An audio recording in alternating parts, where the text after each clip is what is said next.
ለዚህ ዓለም አትጨነቁ፣ ለሰማይ መንግስታችሁ ተጨነቁለት። የሰማይ መንግስት ስትፈልጉ የምድር መንግስት ይሰጣችኋል። የሰማይ ሰላም ስትፈልጉ የምድር ሰላም ይሰጣችኋል። የሰማይ ሀብት ስትፈልጉ የምድር ሀብት ይሰጣችኋል። ስለዚህ ለዚህ ዓለም አትጨነቁለት ለማለት አንዱ የሕፃን ጠባዩ ይሄ ነው። ሕፃናት አይጨነቁም። ሶስተኛ ደግሞ ሕፃናት ለክብራቸው አይጨነቁም። አይገርማችሁ? አንጥፉልኝ አይሉ፣ ጎዝጉዙልኝ አይሉ፣ ተለቅ ያለውን ወንበር ለኔ ስጡኝ አይሉ። ዝም ብለው ደው ጉቸዝ ያለ ማለት ጭቃው ላይ ሁሉ ማለት ነው። ለክብራቸው አይጨነቁም። ትውት ናቸው ማለት ነው። ቁጭ ብሎ ጭቃው ላይ ማለት ሰው በወርቅ ተቀምጦ እነሱ ሂደው ጭቃው ላይ ቁጭ ይላሉ።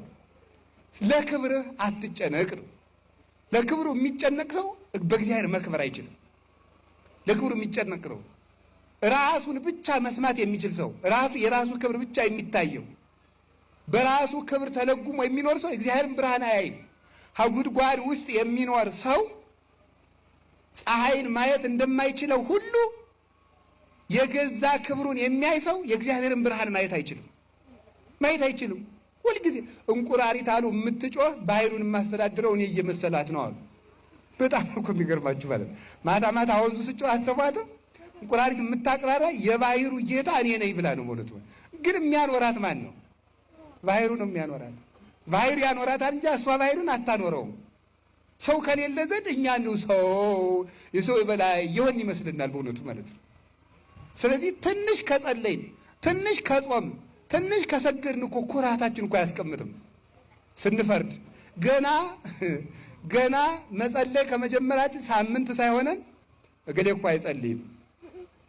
ገና መጾም ከጀመራችን 3 ቀን ሳይሆነን እገሌ እኮ አይጾምም። አየሁ ይሄን አውደልድል ስንት ቤተክርስቲያን እየጠፋ ይላል። ተመልከቱ። አንዲት ሴትዮ ገዳም ዕለቱን ገብታ አሉ እሳት እየሞቀች እሳቱ ፍንጥር ብሎ ፈጃት አሉ። ፍንጥር ብሎ ሲፈጃት ዕለቱን ገዳም የገባችለት ነው። እናንተ እኛን ጣድቃኖችን እንዲህ የበላ በዓለም ያለውንም እንዴት ሊያደርገው ነው አለች። ዕለቱን ገብታ ማለት ነው። ይገርማል እኮ በእውነቱ ማለት ገና ምኑንም ሳንጀምረው ማለት ነው። አንድ ነገር ሳንጀምር መመጻደቅ መኩራት እንጀምራለን ማለት ነው።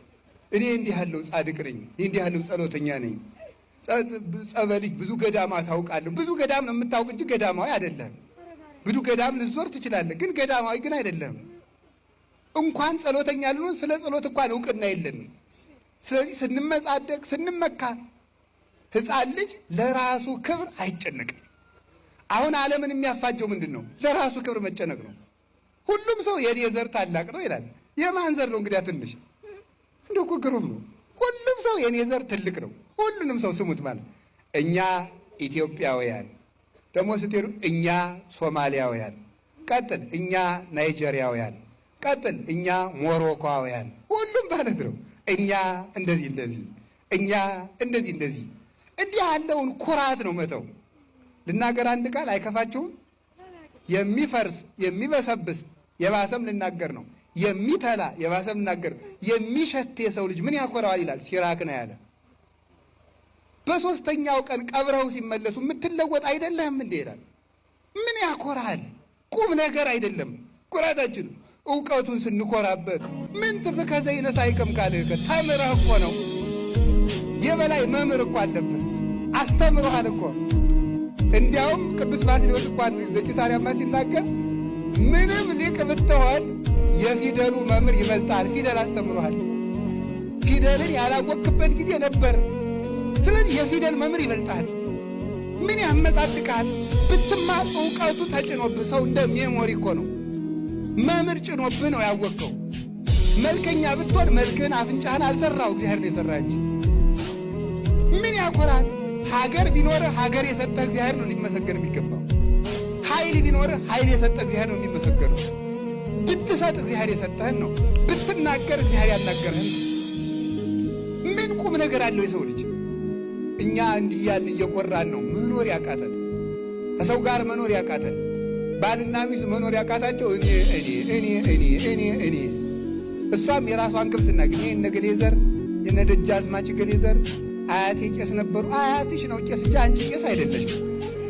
አያቴ ቄስ ነበሩ፣ አጎቴ የመርጌታ ናቸው። ምንም ቁም ነገር የለው። አንተ ምንድነህ ነው ቁም ነገሩ? እንደነ አያቴ ግብረ ሰላም ሲያበሉ ግሩም ነበር። አንተ ግን እየሰረክ ትበላለህ። እኛ ጎንደሮች ፈትፍተን የምናበለ የድሮዎቹ ይፈተፍቱ ነበር። አንተ የሰው አንገት ልትፈተፍት ነው። አናውቃችሁም? በየመንደሩ ሞባይል አንገት እያላችሁ እየቀማችሁ ይሄንን ነው ተመልከቱ። በቀድሞ መኩራተተን በራሳችን ይህን መመጻደቃችን መተው አለብን። እኔ ምንድነው? እስኪ እኔ ምንድነው ይበሉ።